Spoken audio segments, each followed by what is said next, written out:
Hi, welcome to this week's Football-Oranje podcast on SoundCloud, YouTube and iTunes. We're reaching the end of the season, but we still have lots to discuss.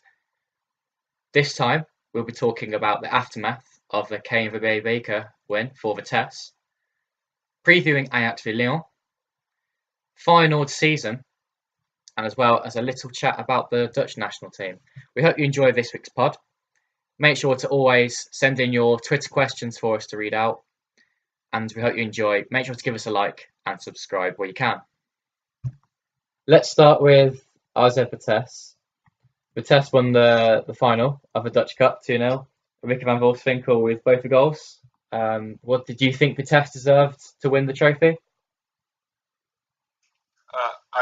Last week I said that AZ would win. But I said that if anyone could really swing the game in Vitesse's favour, it would be Van Wolfswinkel. He had 2 shots, 2 goals, and that's basically the striker he's been this season. AZ dominated the first half. They had a lot of chances. That chance that Weghorst missed where Johan Bash crossed for him, that was a big chance. Considering the pressure they put in, the way they dominated, because Vitesse only had 1 chance at the start of the half and 1 chance at the end, and in the middle of that was all AZ. So I think it was very wasteful, but very, very deserved for Vitesse, because even in the first half, they were trying to impose themselves. Voigtens was just so good in front of the back four. They covered well, but when they finally managed to get that ball into Van Wolfswinkel, you felt that it was over, and he scored again, and that was the difference, because Vitesse had a really, really, high class striker who was very efficient and did his job. I think. As I said at the start, two shots, 2 goals. You can't in a final. You can't ask for anyone more efficient than that. Yes, I think I was the only member of the pod to advocate that Vitesse Arnhem would win the cup last week. So I was quite happy with that. All of the Dutch media and a lot of neutral clubs appear to be happy for Vitesse winning the very first prize, very first trophy in their history. I think it is deserved. I think it's. I think that, as I mentioned in the last pod, they have characters. They have characters such as Baker, such as Kruiswijk, such as Van Wolfswinkel, who showed their worth, and I think it wasn't the most dynamic final, but finals are often tepid affairs, but I think it's deserved, and also well done to Henk Vreese, the manager of Vitesse. It's his first season at the club, having left Den Haag, and to win a major trophy, or the trophy that was most accessible, most feasible for Vitesse, is very impressive indeed. So I think it's great. It's great for the clubs. It will give them a massive boost going forward. And looking ahead a little bit, gaining direct qualification to the Europa League, I can't see them being embarrassed in Europe. I mean, if you look at, to give you an example, when FC Groningen won the cup, back in, I think it was 2015, they entered the Europa League in a group with Slovan Liberec, Olympique Marseille, and Sporting Braga, and they were absolutely outclassed by all 3 opponents, and it really showed the level upon which they were. So I think Vitesse will manage to keep the majority of their players together. They've also signed the current captain of Heracles as well, who chose Vitesse above Utrecht. It's Thomas Buns, I believe, and the club are in a good place, and fantastic weekend for them. Yeah, to add upon your point, James, where you say that they'll be able to keep most of their squad, I agree. They should be able to add a couple of extra Chelsea loanees next season, and maybe of higher calibre as well, because the players will want to come for the European experience, and Chelsea will recognise that as well. the main thing really though for me in this cup final win, this answers one of the first questions we had actually on Twitter, asking where Vitesse can go from here, and it all depends on their owner because Jordania, the Georgian owner, came in with links to Abramovich over at Chelsea, and he promised this and that. He was very ambitious, but he didn't really produce the goods. And whilst Vitesse have become a good sub-top team, the fans must have more ambitions when they have the stadium and as well as the Chelsea links. But they said they get sent over very young players, but hopefully with the likes of Baker, he can go back and feed back to some of the players, and you might start to see some bigger names, especially from the youth system, come over to Vitesse. And it can only improve from there for the club, in my opinion. I think they can. It's quite a big gap to touch the top three, but we saw that one season where they had the luck and they had Wilfred Bunny, who was a terrific striker, that they could challenge. And there was a point where Vitesse could have tilted a title challenge, but it wasn't to be that time. We could see something similar again, but as we saw at Groningen when they were in the Europa League, they were a little bit outclassed and they never really carried a good season, despite finishing quite well, the season before they went into Europe. Let's see though. I think if they can buy a couple of players in the summer as opposed to freebies and loans, and really improve the core of the team to add to the cashier in defence, they can keep Elo Loam in goal. As we need to replace Baker, but Van Wolfswinkel up front is a great spearhead, and he's committed to the club for at least another season. So they can only add to it, in my opinion. I think the price of Van Wolfswinkel was, 600,000 euros. I think I saw that amount muted somewhere along the line. One thing that is a bit of a shame, if my memory serves me rightly, it wasn't so long ago that the capacity of the Gelderdoom in Arnhem was reduced, and that was a bit of a shame. I think it was partly due to commercial reasons and the fact that they could never fill it to the rafters, and maybe with Europeans, a European adventure on the horizon, they could look into that again, because like you say, to catch the big three would be a big ask for them. When they had the title till under the guidance of Peter Bosz, they fell away in the new year, and but I mean we have seen as well with I know it's 6 years ago now, but when FC Twente won the league against all expectations, and they're in a very good place, and it's credit to the way the club is. The way the club is gone about its business, and it's also a good example to clubs a little bit lower down the chain to realise if they do put things in place, the right people in the right place and have the right approach, that they again can make giant strides in attracting, in the case of Vitesse, very good loan players from a very, very good English club. So I think it's extremely good for Dutch football as well. I agree with you guys. First trophy in 125 years, the 125-year history, and they have a very good lineup. As Bruns, as James mentioned, is a terrific piece of business, one of the best box-to-box midfielders in the Eredivisie, and he's been brilliant at Heracles for the last 2 seasons. Rashika and Van Wolfswinkel have been signed for the last 2 seasons. Rashika was a trainee the season before last, and then he was brought in and he ended up being the best player last season, and he's scored less goals. He's been more of a provider for Van Wolfswinkel this season, and that's worked wonders. I think losing Baker could be a bigger loss than losing Nathan.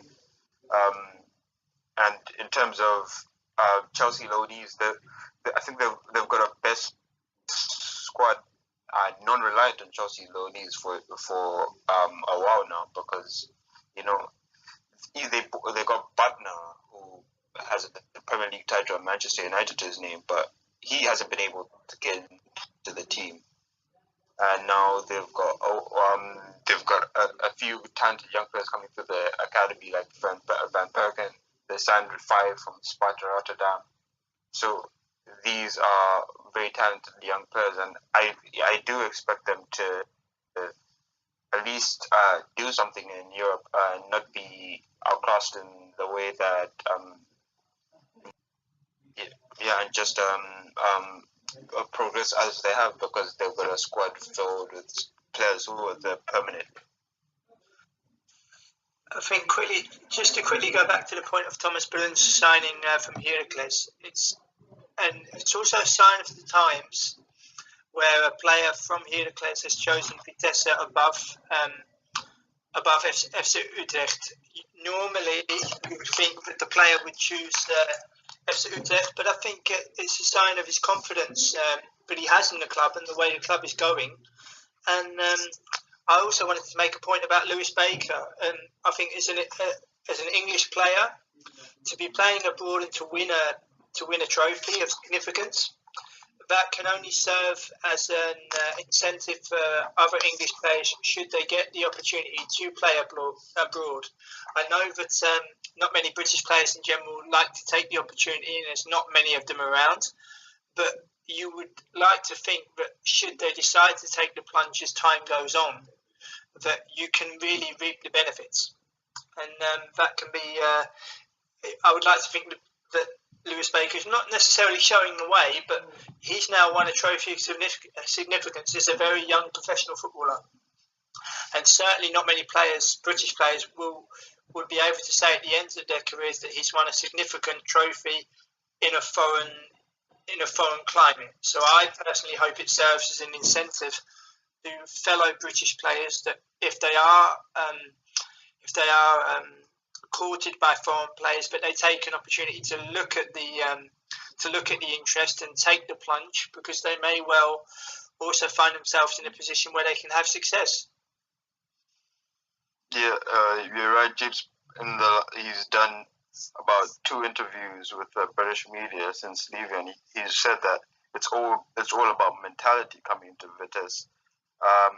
He said last season he didn't have the mentality, but this season he has it, and he's wanted to succeed, and he's wanted to be an important player in the team to really prove himself to the Chelsea people and to really do something at Vitesse, and it's worked out for him.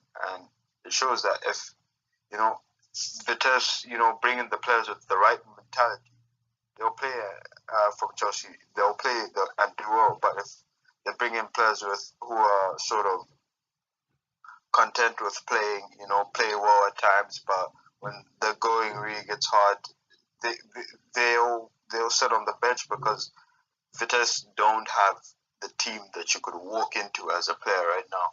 You have to work hard to get there. Nathan hasn't been as influential as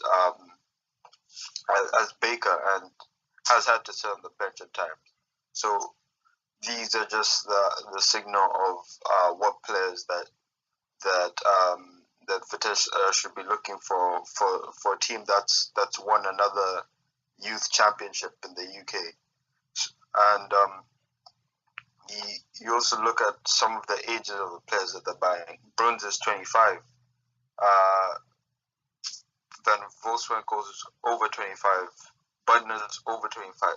So they've bought a bit more experience to go with all the young talent that's coming through, and that's really helped them this season.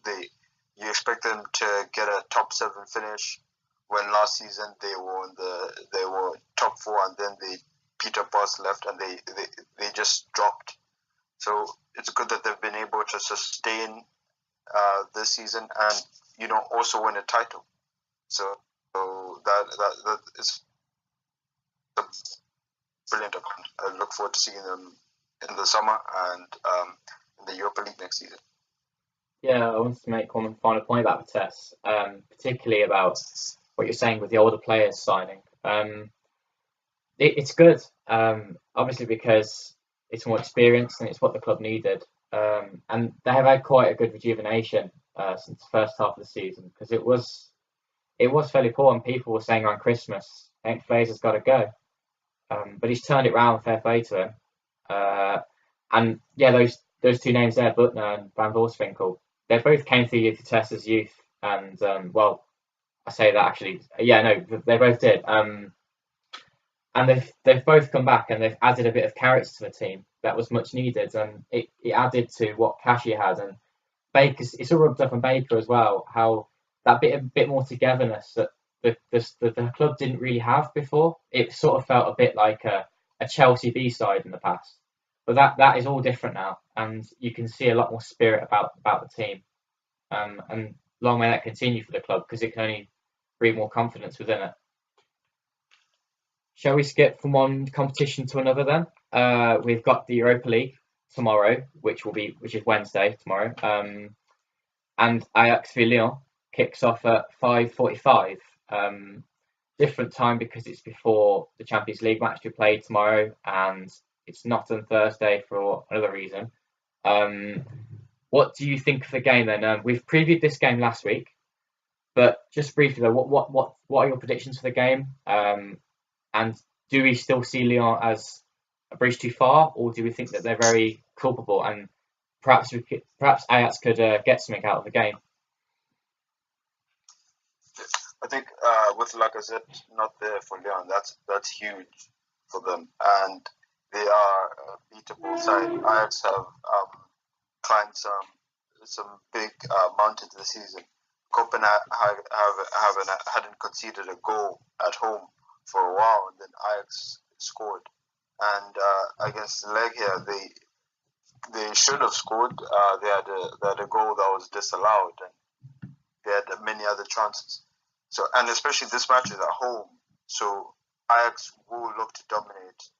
But as Boz said, they will put Tete and Riedewald in the starting lineup for the suspended guys, and those are two able replacements. And they will look to push forward and press them. And Boz said that, Lyon will prefer to the counter-attack, so Ajax have to be efficient and have to impose the style in that way. And Ajax need to be more efficient than when they faced Schalke at home, because they played well. They can really move the ball around. They can really pin teams back and create really good chances. But it's all about finishing those chances. And just there's certain things like, you hope for Eunice and Traore to bring the shooting boots. They're good at stretching teams. They're good at cutting inside off the wing and being very, very crucial in creating chances. But when they have that extra space and they need to shoot from the edge of the box, they need to score. And just other things like playing with Dolberg. It's weirdly different playing with Dolberg than Traore up front, because Traore is sort of when he receives the ball with his back to goal, and when he drops deep, he sort of turns his man and looks to pass out wide or looks to drive into the box. Dolberg rather always looks for the early layoff, and he always looks to be an assister in that position rather than a scorer, because Traore's decision making in that position is the decision making of a striker that wants to be in the box to score with the ball. But Dolberg looks to lay it on to someone else while he's in a deeper position, and that's important. But the thing is that Ajax have got the rest. They were dead on their feet against PSV. They lost and ended up conceding the championship. So this rest, not playing this weekend, and this being their first game since PSV, that's very important, because Ziyech had a rest earlier this season, and he came back and he was on rampage for the next month. So just the intensity these players play with, and the efficiency and the weight it holds on their mind, it's important that they're refreshed going into this game, and they're ready to really push Lyon. But that away leg is one where you don't know. Again, they need to certainly perform better than they performed against Schalke. Just to give the listeners the reasons why the game is not being played on a Thursday. On the 4th of May here in the Netherlands, it's the remembrance of the dead for the people who fought and died in World War II and in other wars. And on at 8 o'clock local time on the 4th of May, there's a 2-minute silence to be observed, so hence why the game was moved to a Wednesday. I think if Ajax have aspirations to reach the Europa League final, they have to win the home leg. Shortly before the pod started, I read that Lyon have decided to take Lacazette into the squad to Amsterdam. I can see this game being a scoring draw. My prediction is that I think it's going to be 2-2, and will no doubt be the toughest test that Ajax have faced so far in Europe. It's also a fantastic opportunity for Lyon. But Ajax just need to give it their all. I think they have to be aware of two very consistent performers in Lyon of Mathieu Valbuena and Christophe Chalet. But I think if Ajax show the same vigour and the same attitude they showed against FC Schalke, against Schalke 04 in particular, then they may well surprise Lyon. You must also not forget that this is a Lyon side who absolutely destroyed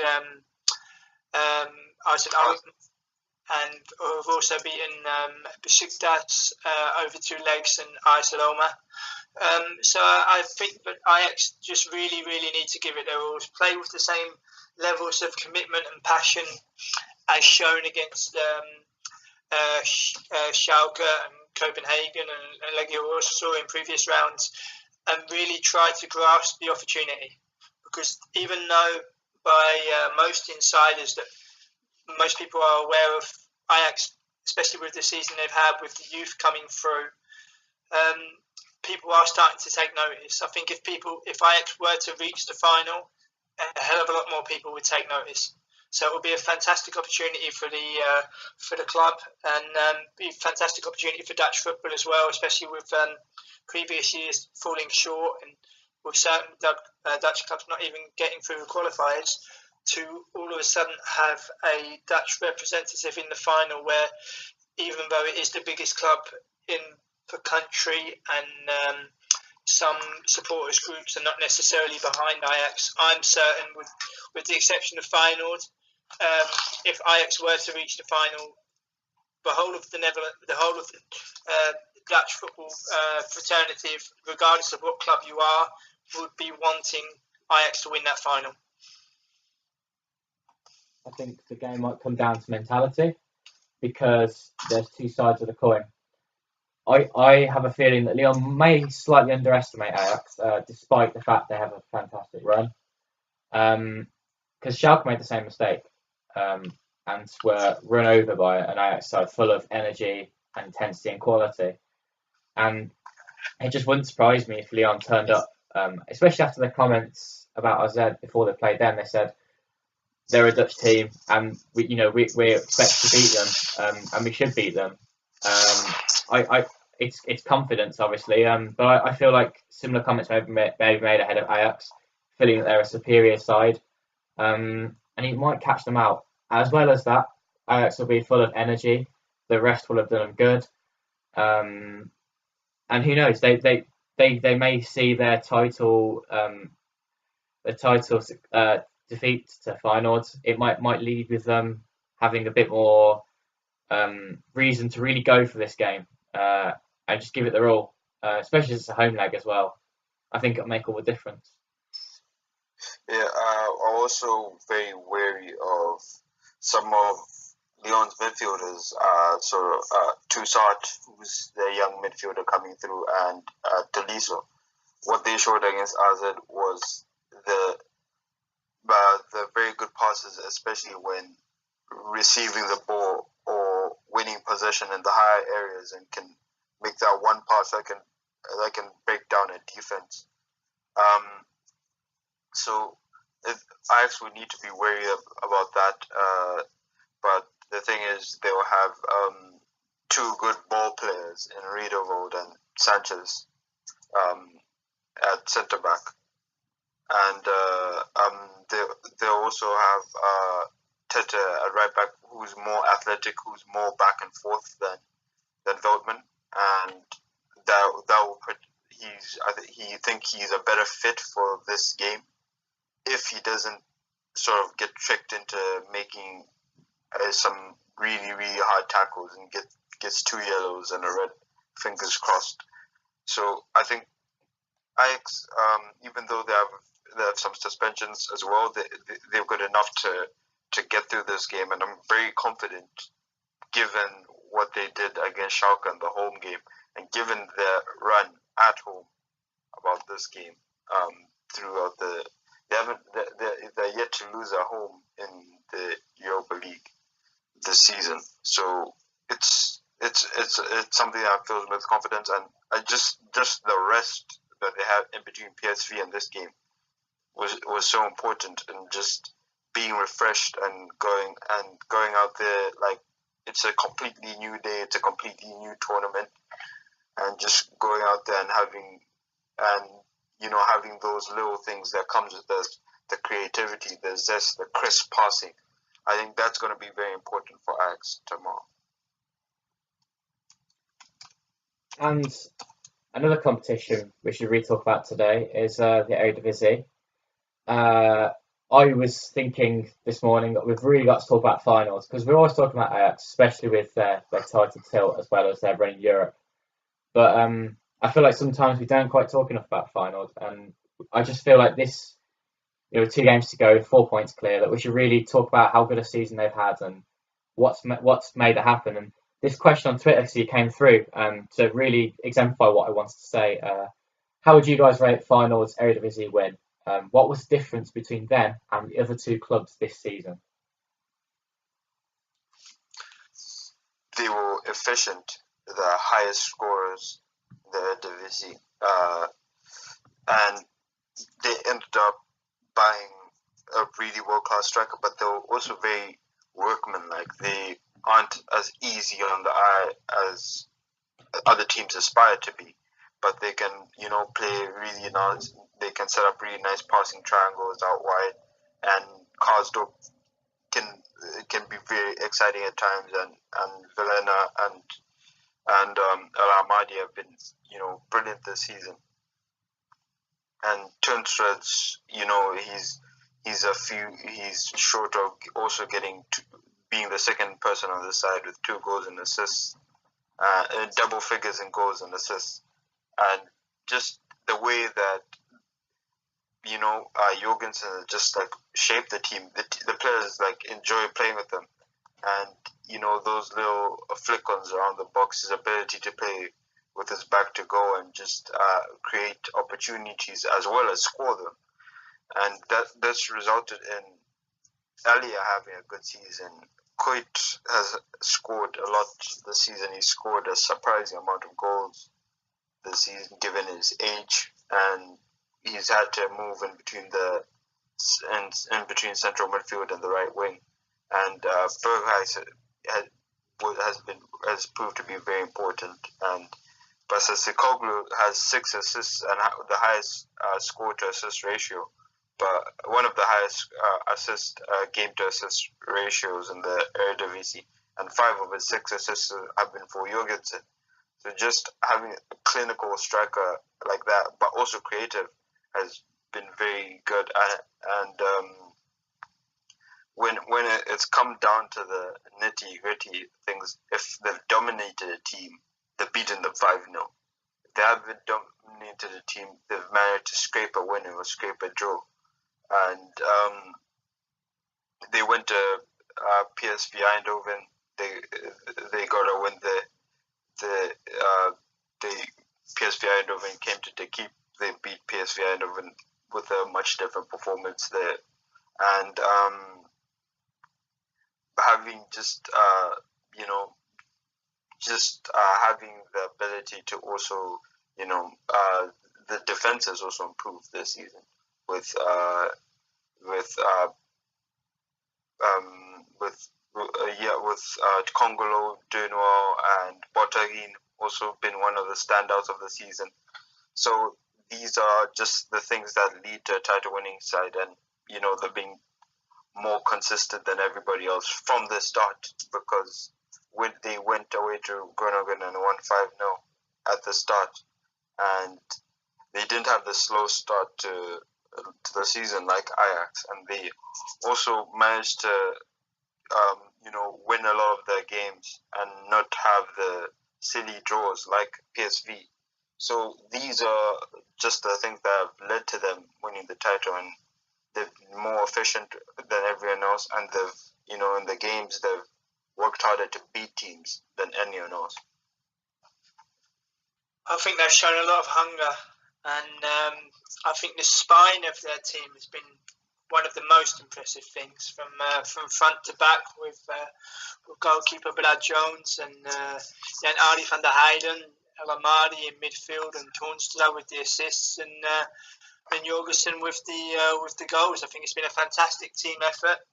I don't think it's a title which the country was expecting, but given the size of Feyenoord, it's you could say it's fairly overdue.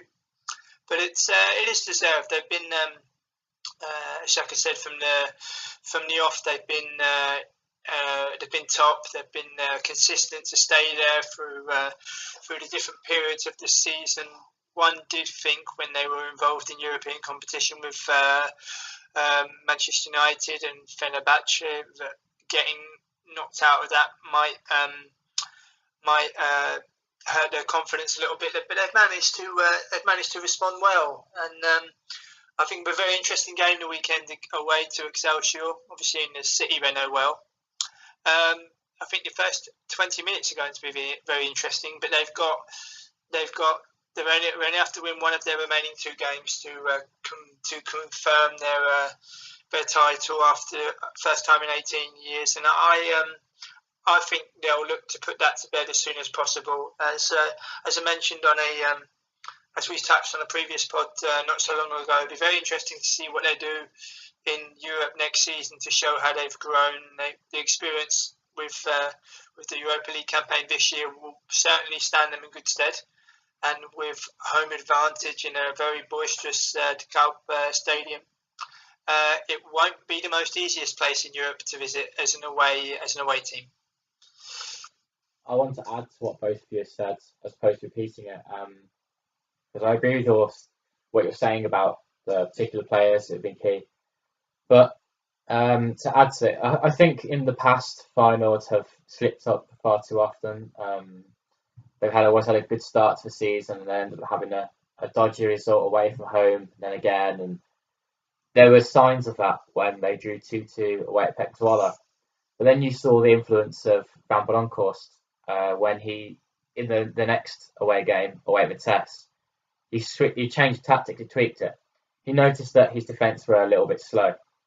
And what did he do? Instead of laying forward everyone like he did in the past, he always kept four players at the back. It may not have been his back four, but if you push forward the right wing back for an attack, the left wing back will come and defend. Or if both fullbacks were attacking, he'd have Vilhena and El Amadi both sitting in the two centre backs. Didn't do that against Pek Zwolle. They were far too open, and the two centre backs were bare and could be very, they were very attackable with the pacey players.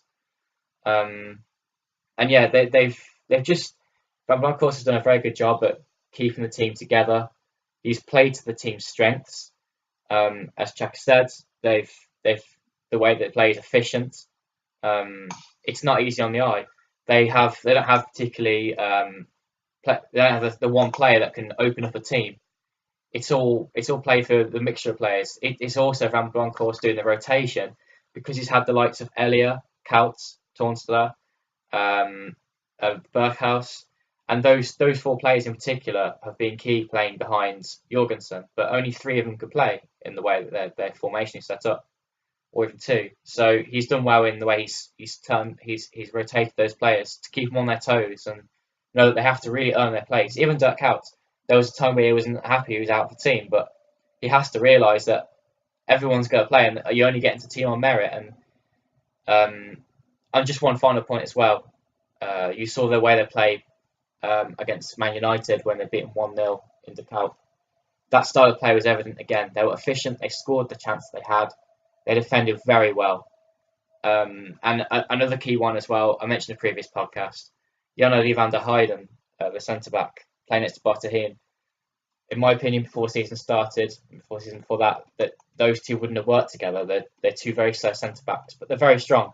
Van der Heijden in particular, though, he had a couple of off-seasons once he joined Feyenoord from Vitesse, because when he was played in defensive midfield in the past, he's been pretty solid, but was always not very creative or very good on the ball. But now he's at centre-back, he's at home, but he struggled for a while, mainly due to the pace. He made too many mistakes, but he's really pulled together this season, and in my opinion, isn't far off a national team call up even.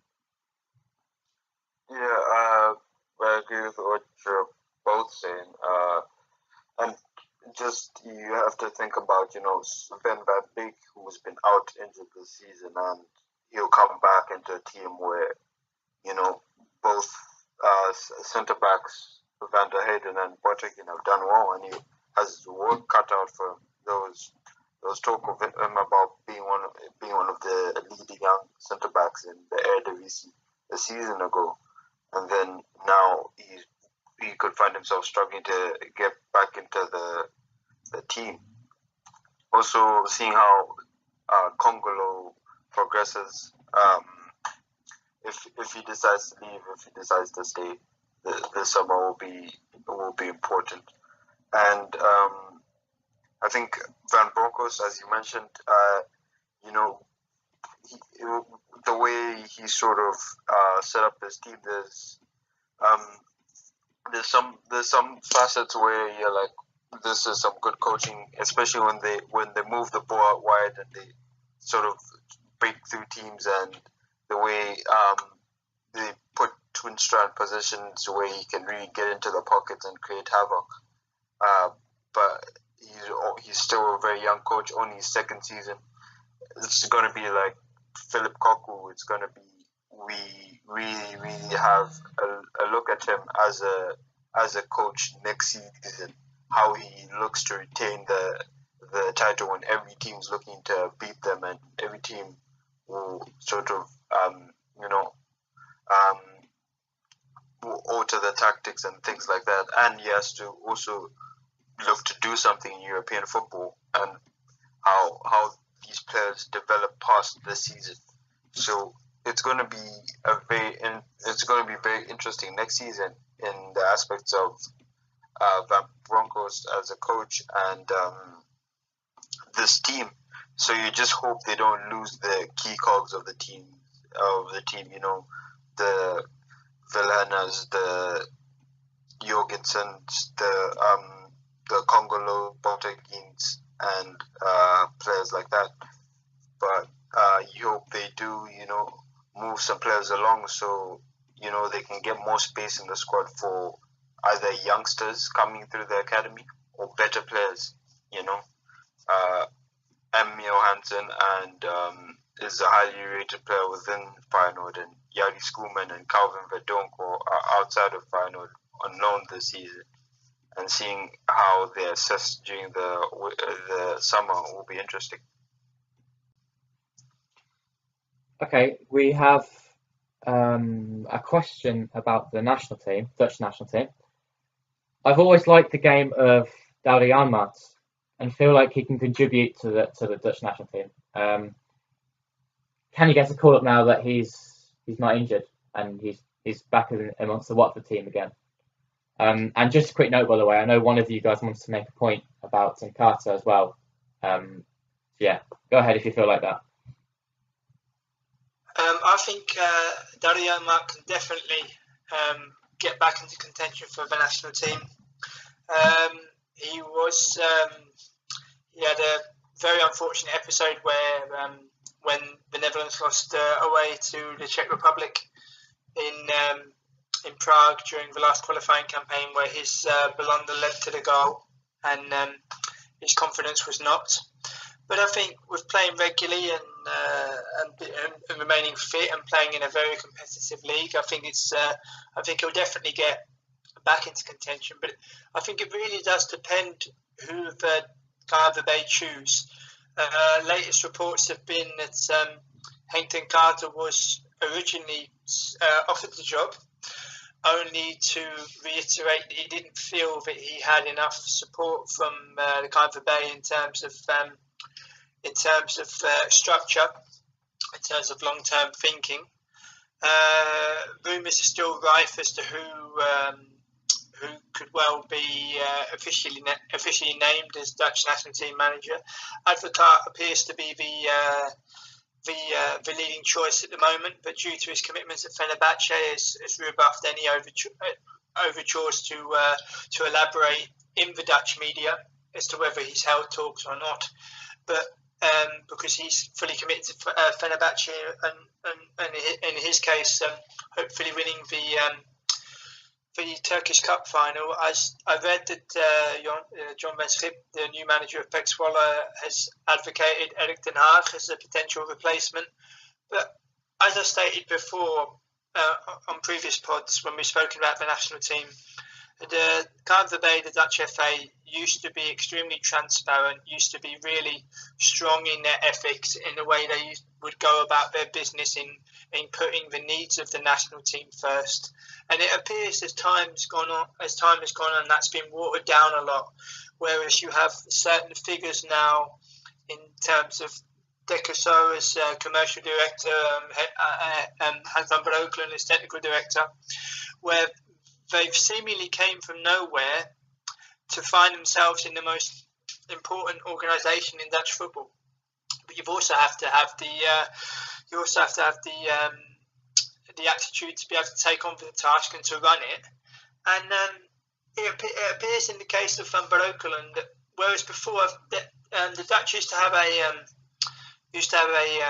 I think it was the technical director called Henk Kessler.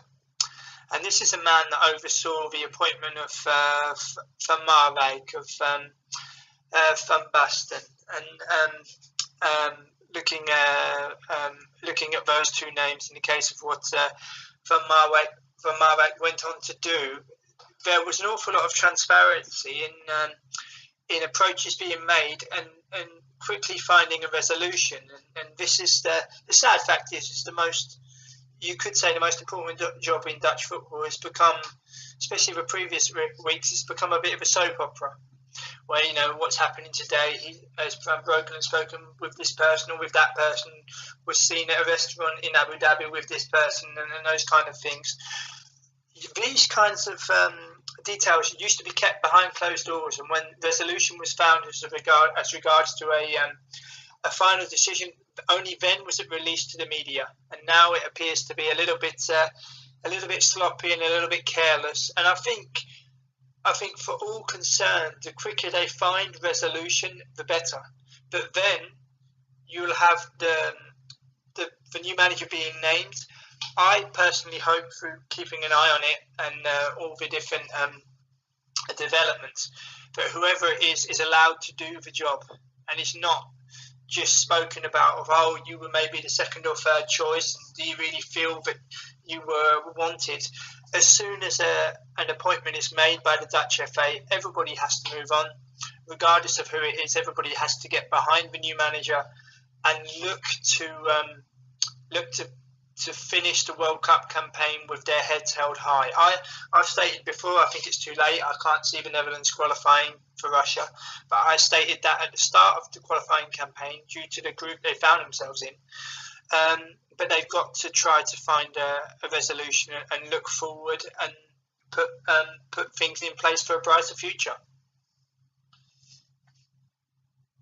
I think in regards to the questions to Dario Anmet, I find it very hard for him to get into the national team because I believe that right back is the most competitive position.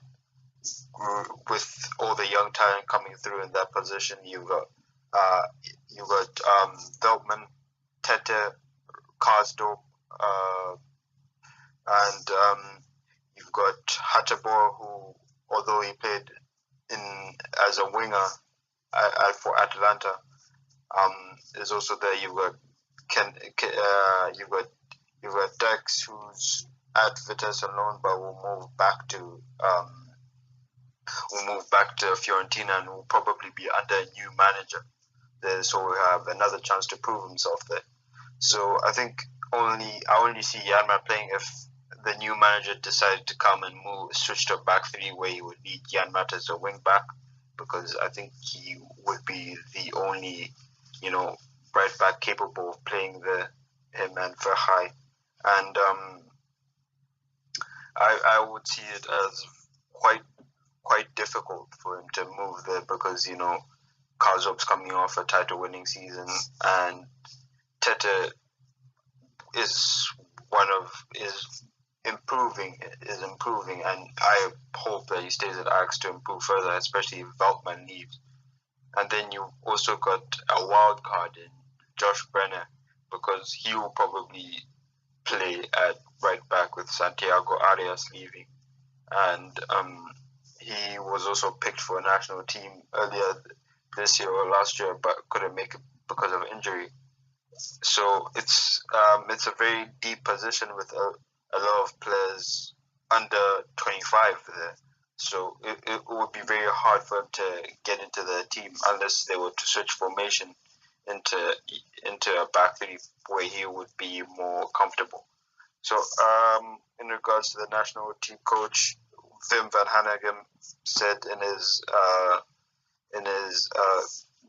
his column that he wouldn't like Dick Advocaat because of the fact that he left last year, and he would have preferred Ten Carter. I agree with James. It's about sticking with the person that gets picked and hoping that the KNVB don't slide too far down the chart of managers, because I think if they don't get Advocaat and they don't get the Advocaat Gullit dream team, then I think they should seriously start looking at some of the managers around the Eredivisie, and it's important that the next new manager comes in and, most importantly, knows what he's going to do with this team and has more experience, because the team is in need of direction. Yeah, the national team manager position, I think Ruud Gullit as an assistant manager it's not a bad idea. I think him alone as a manager is no-go. I don't think he'd be suitable at all for that. But to bring his youth and his vast experience in with the relative age and experience of Advocaat might be a good team together. But yeah, I don't agree with the fact that Advocaat would be brought back from the dead almost to come back to the national team. The way he left wasn't right, and I still think that he's lost some of his ability as a trainer since he actually was left Sunderland. He had a good season there, but went on and didn't quite pull out the stops. And they said he'd go on to retire, but he didn't. And since then, I don't think he's quite been the same manager. But yeah, I think, and a point about Janmaat, again, I don't think he'll get into the team, mainly because of the amount of players in his position. It's a shame that we can't see that for the striker position, as there's not enough options up top at the moment, or particularly a quality option. There's good options, but not great. Same goes for out wide as well. It's a shame that we've all got the choice, but it comes in defence. Just to quickly elaborate on another point of Advocaat, if Advocaat was to take the job, it would be, if he was to be offered the job and to take it, it would be the third time in his career that he would take the position, and I believe he's either turning 70 or he's already 70. When Guus Hiddink followed Louis van Gaal after the World Cup, Hiddink was also 70. And there was rumours of a generation gap of can a 70-year-old experienced manager, be able to identify and be able to boost and be able to cajole and motivate a group of very young, eager, eager players that need to be perhaps taught how to work hard together. And would he be able to identify with that? And if the KNVB go down the same route again, with the same risks of a generation gap between such an old experienced manager and a very, very young squad, you could kind of say they're kind of making the same mistake. So I hope that resolution is found quickly, and I hope that we'll let him get on with the job basically and see how things go over time. Yeah. Is that all for this week? I just wanted to make one final point, if I may. Yeah. The position of Middlesbrough is looking a little bit precarious, and I wanted to speak about Martin de Roon, who was a stalwart for Heer and Veen before signing for Atalanta. His statistics in his season at Atalanta was phenomenal. And he's made a career choice where he could well find himself being a championship player come the end of the season. Maybe he will. Maybe he's stipulated in his contract that he can move on. But Chaka touched on Hans Harteboer, who also is getting good reviews in Atalanta. You would hope that young Dutch players that are doing very well, you would hope, especially with the summer transfer window approaching, that whatever interest comes, they choose their clubs very carefully, because I think Martin de Roon is a very, very good player. He's certainly not a championship player. If you can play in the Eredivisie and you can play in Serie A and you can play in the Premier League by scoring goals and being important, then for him with his experience, especially at the age of 26. Recently capped by the national team, being involved in the setup, for him to be a championship player come the end of the season is a little bit sad, really.